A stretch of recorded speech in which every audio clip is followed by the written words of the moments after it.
Welcome to Literary Dialogues with Nina Serrano. I'm your host, Nina Serrano. My guest today is Judith Offer. She's a poet, a playwright, and she's just written a book called The Grating of America. Welcome, Judith. Thank you. Thank you. It's fun to be here. It's great that you've written this book. Oh, thank you. I'm need glad you it. think so. Yeah, we so need it.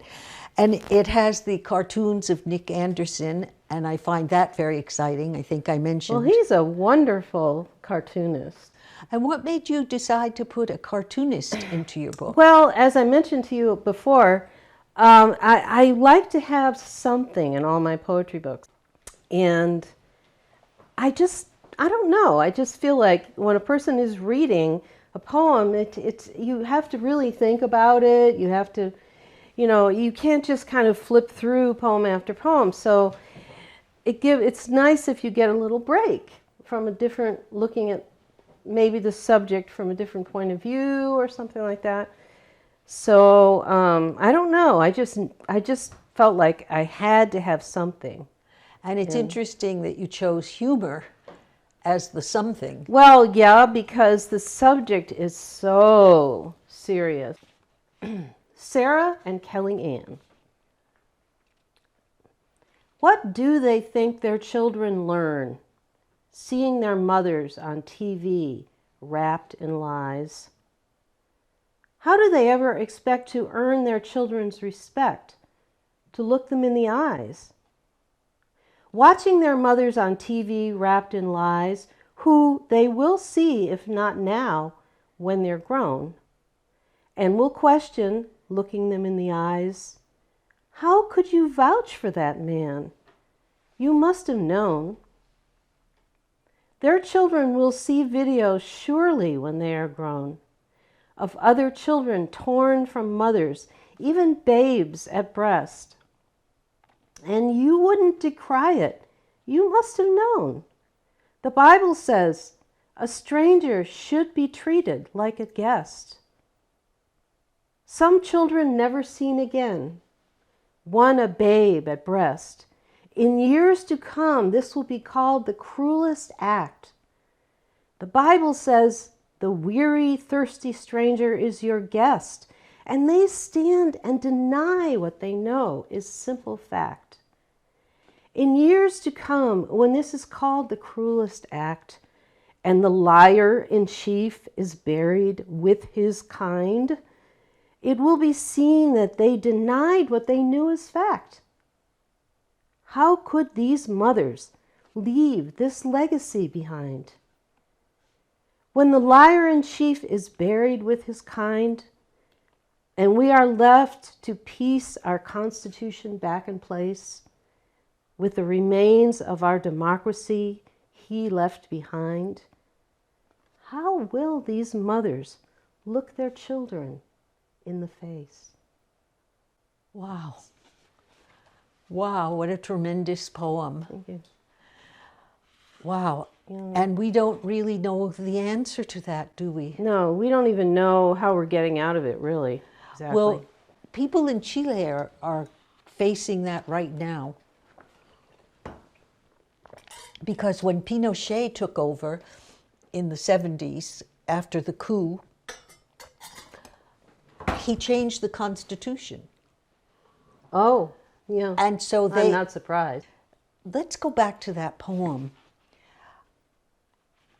about, well, first of all, that you chose to look at it from the point of view of the woman, of the mothers. I don't know. I guess because I started my poetry when I was a mother, and I started my playwriting when I was a mother, and I see that this is it's not the only thing, but it's a part of society. It's a big part of society. It's an important part of society that the children are raised well. And I just feel like that's part of what I'm trying to, say. So these two women in this poem are professionals, they have jobs, they're gone all day and whatever, but they're still mothers. Their children are going to know who they were or what they did or whatever. And what do you feel they did? Well, they've supported the lies of this man that they were working directly for, both of these women. You know, one was the press agent. She's no longer the White House press person, but the other one is his special advisor, blah, blah, blah, blah, blah. And, I mean, like, Kellyanne was the one that says there's an alternative truth.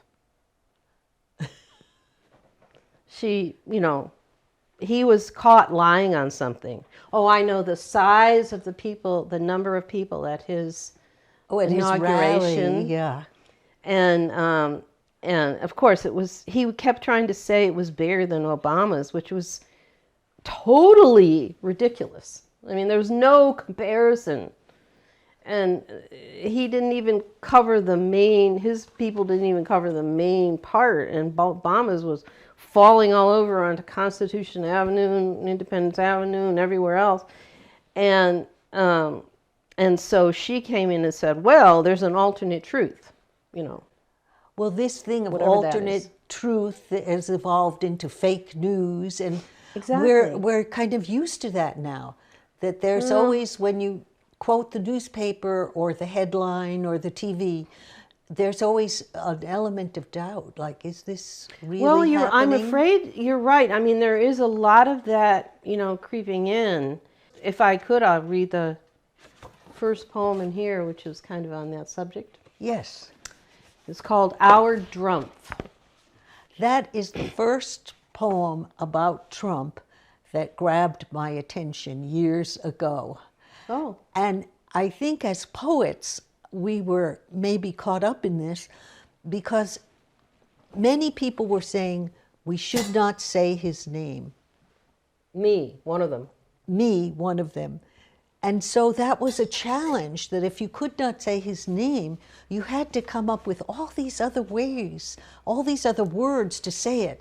So when I saw that poem with the drumpf, I went, oh my God, of course I know who that is, and yet it's not saying his name. Well, This is I brilliant. think it's either is or it's close to the original Germanic pronunciation. Yes, later that came out.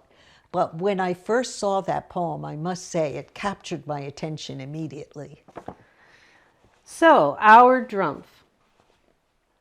What sort of swamp monster have we now that clumps his mud across our golden prairie, down our Constitution, over our independence?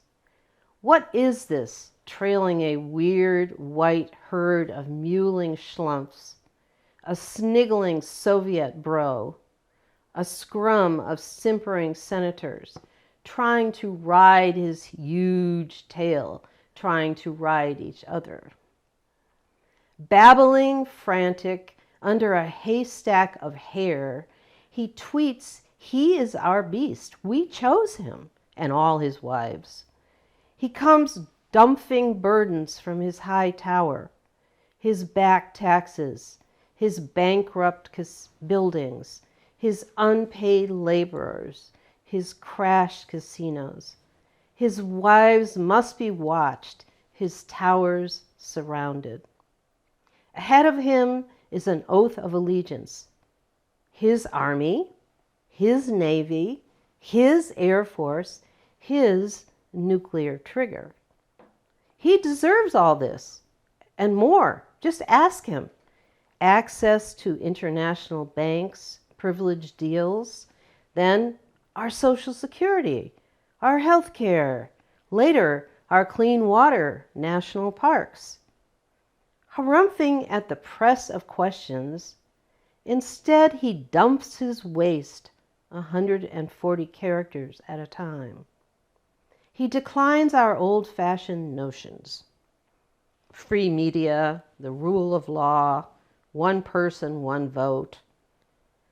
The country hunkers down in the frozen January, watches his toadies shove Muslims off buses, scream, build the wall, load their guns. Oh, I wish that wasn't all in recent memory. This was the first poem I wrote about it, and it was January 4th. So I think it was before he was actually inaugurated. But we were still in shock. Definitely. We were still in shock that he had gotten elected, and still in shock about what might be about to come, and has since and come. This has happened, and it's worse than we thought it would be.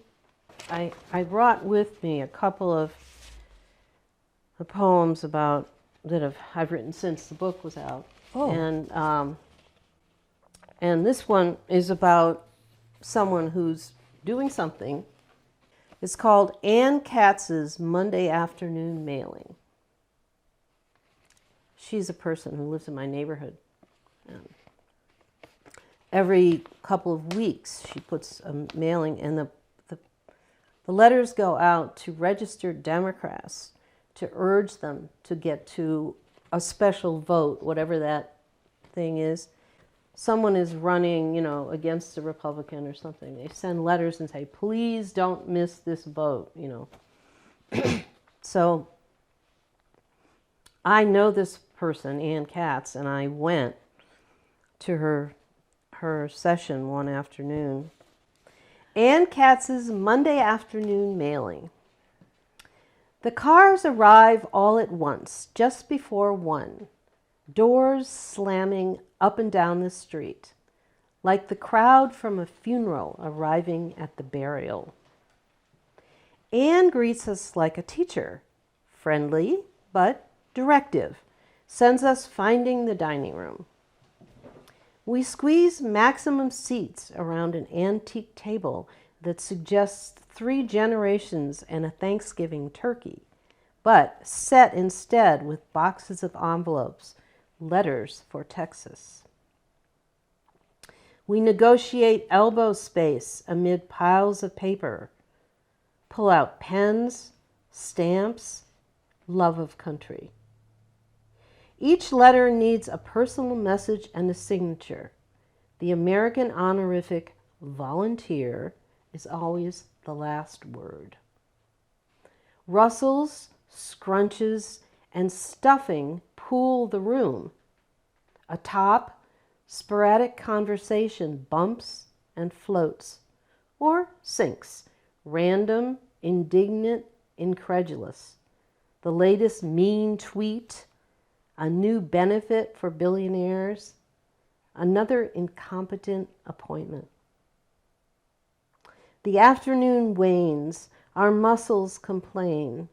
We sigh, shift in our seats, reset our shoulders, count and recount to reach 50 each. This is our grandchildren's future we bear, the democracy we mean to bequeath. We have to do something. Yes, we have to do something. We have to do something. I know that people are hoping against hope that this November 2020 election is going to vote him out, but we can't be sure. And the most frightening part about him is that his term is happening during the time of climate extremes, and he's doing everything in his power to exacerbate it. As we watch, like right now as we speak, maybe Puerto Rico is trembling from its 6th or 7th earthquake in just the last few days. Australia is burning all around the edges, a whole continent, a whole country. This is all very frightening. And he goes along in his merry way, saying it was made up, it was not really true, and all that. Right, and saying that we certainly don't need regulations. Right, and helping oil and coal barons take over parts of national parks so they can drill for more oil and more whatever. And the young people hearing the scientists' doom, saying that by 2050, the climatic conditions will be so extreme that the party will be totally over, that they face extinction. You know, we can think about dying of old age, but they can't. I know. I mean, I'm very influenced by the fact that I have a grandson. He's 8 this year. And I just wonder what kind of world he's going to... Exactly. So that's why this 2020, this November election becomes such a huge thing. And why you're feeling in your poems, why I'm feeling, while so many around us feel that we have to do something, and it has to hinge around that election. What is the other new poem? Oh, the other new one is about another aspect of this. It's called "We Agreed Not to Talk About It, Didn't We?" It's a bridge game, not a caucus. Let the politicians take care of their own mess. That's what we pay them for. We deserve the time off. We earned it. It's a volleyball court, not a polling station. We need to relax to play well. And mention of Washington makes everyone tense. We all know better than to talk about it. It's a poetry group, not a rally. Political poetry always turns into prose or swearing. The comments get nasty. No one wants to write about it anyway. I don't talk about politics in my history class. My students are only in high school. They're not old enough to really understand. Stick to the past in history class is our new rule. It's a Thanksgiving dinner, not a debate. We're grateful for fruitful plains of amber grain. We remember how blessed America is. If you need to complain, just don't come. Whoa. I've heard that. I've heard that, especially about the poetry. And there's even some truth in it, that the political poets often forget about the music of poetry or the lyricism of poetry. And it's so easy to fall into the anger of political opinion. But, actually, I have to say that most of my poetry, and probably every single one, has a lot of poetic devices in it. There's internal rhyme, and there's, different kinds of structures, traditional structures, and I'm very aware of this, as we were talking about earlier. I really love poetry to have music, and I think the best poems are quite musical.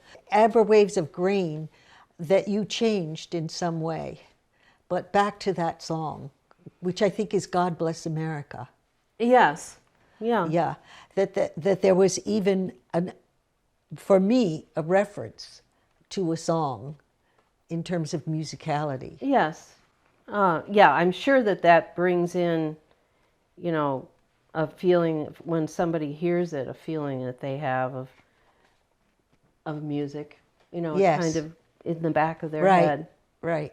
It's that I'm not able to write about anything else most of the time right now, because I just think it's so crucial. It seems like everything comes right back to that, doesn't it? I feel like a lot of the problems in our society, and even the fact that this man was able to get elected, go back to the fact that right now the top 3 men in the country, as far as the amount of money they have, equals the bottom 50% of the people. The people in politics are more attracted to being bought up because of what's happening in our culture, and as a result, we have this non-president running the country. Let's talk about the cartoons in it as we go along, too. All right. Well, so, there is one, the one on Sarah and Kellyanne shows her with a huge, long tongue. She says it was just a slip of the tongue. And then the tongue is wrapping itself around the neck of truth, Here's one. This poem is called Junk Food on Silver Platters, and it shows a picture of the time that Drumpf had some people for a reception, and it was during the strike, and his people in the kitchen weren't there. Or it wasn't a strike. It was when the budget hadn't been passed yet, and they weren't getting paid. They weren't in the kitchen, so he went out and ordered a lot of McDonald's. And so I did poems called Junk Food on Silver Platters. Majority Party congressmen rush impatiently down wood panel halls, pushing aside reporters, while NRA and Big Farm write their bills and lobbyists arrange their holidays. Down Pennsylvania Avenue, the old Maine post office is a Drumpf hotel, steeped in debt, its contractors unpaid, its dining halls full of demagogue emissaries. The Oval Office, with ghosts of Madisons, Grants, Roosevelts, and Kennedys watching, reeks of lies, innuendo, tweets, foul language, traitorous agreements, and ruin. In the White House official dining room, where dozens of presidential couples have entertained with the best harvests of Iowa, California, Maine, silver trays are piled with burgers wrapped in wax. The president plans a military parade, Russian style. Beautiful tanks, the biggest tanks, down Pennsylvania Avenue, where Lincoln walked, bent over, counting the Civil War dead. I was trying to think of a way to write about Mitch McConnell. Senate Majority Leader. The pop-eyed old turkey holds forth to his 6 broody biddies in the middle of Constitution, in the middle of rush hour.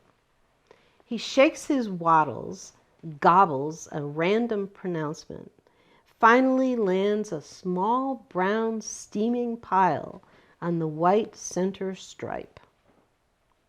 His followers, too stupid to move, sniff at it, settle for sleep, wait for him or somebody to tell them where to go. In the back seat, the children turn reporters, shriek the news. "Mom, he pooped on the road! Run over it, Mom!" An agitated man triple honks. Poor, pitiful, itchy, twitchy Mitchy raises his raggedy tail feathers, waits to be admired. The honker shouts, "Wait until November, you turkey." Well, you created a political cartoon there yourself. Yes, I need somebody to draw it for me, though. Man, do I not draw. I wish I could draw. In fact, in my next life, I'm going to be a political cartoonist. That's what I want to be. But I can't draw anything. So. But you know what? My father, I told you, was a cartoonist. Oh, and yeah. there's an industry of people called Gag Writers. And they send cartoonists ideas. They don't draw themselves, but they write up their cartoon. I've never heard of this. Yes, and they do it every week in batches. Like my father would he'd get a minimum of 20 a week because he put out 21 cartoons a week for, 50 years. Oh, where did he work? He was a freelancer. Oh. So in those days, in his day, there were still magazines, and there were trade magazines. Like every hobby, every profession, every interest had several magazines. And so he would feed all those, like stamp collecting, the Christian Science Monitor, and of course the big market that he always dreamed of hitting, which he did once, was the New Yorker. Oh, yeah. Yeah.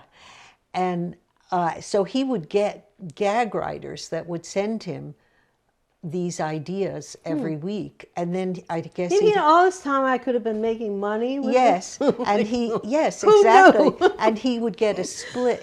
They would get a split. The gag writer Of I how, doubt depending on how he far would get it went. right. Like I think the Dizzying Heights might have been like $300 that he would get after, but after sending out the rough and then sending out the final, and then let's say he'd get $300, and I don't know how much they would get. I don't know, maybe 25. You know, it's not going to make you rich, but it could happen. You could actually realize a cartoon, and after a while, you would probably discover that you can draw. So the poem I wrote about it is called Wall or Nothing at All. Demagogue wannabe Drumpf is building a wall. He says he's putting it on our southern border, but the wall refuses to go south. Instead, as much as DWD swears and pounds tables, his concrete disconnector is snaking its way through our amber plains, across our purple mountains. On one side gather the wee besters, proud of their white skin, their white culture, their guns, and their well-behaved, blue-veined women. On the other side are the people proud of their humanity, their wild variety, their roots, their hard work, and of each other. Atop his monument to discord and distortion, the great distractor sits with his TV and his tweets, his pale progeny and his congressional protectors, tossing off sacks of poisonous lies, broken agreements, gratuitous insults, and occasionally paper towels. He demands concrete and more concrete from his Congress, his federal employees, and his loyal citizens. His, all his, everyone his. Even those sitting in the ashes of burnt homes, in the stripped landscape of a tornado or a flood, or those who never voted for him, nor ever would. Wall or nothing at all, screeches DWD. Wall or nothing at all. Wow. Well, thank you so much, Judith. I wonder how people can get this book, The Grating of America. Well, they can get it online through www.laurelbookstore.com. This has been such a delight. Thank you. I really enjoyed it. Thank Good. you. My pleasure.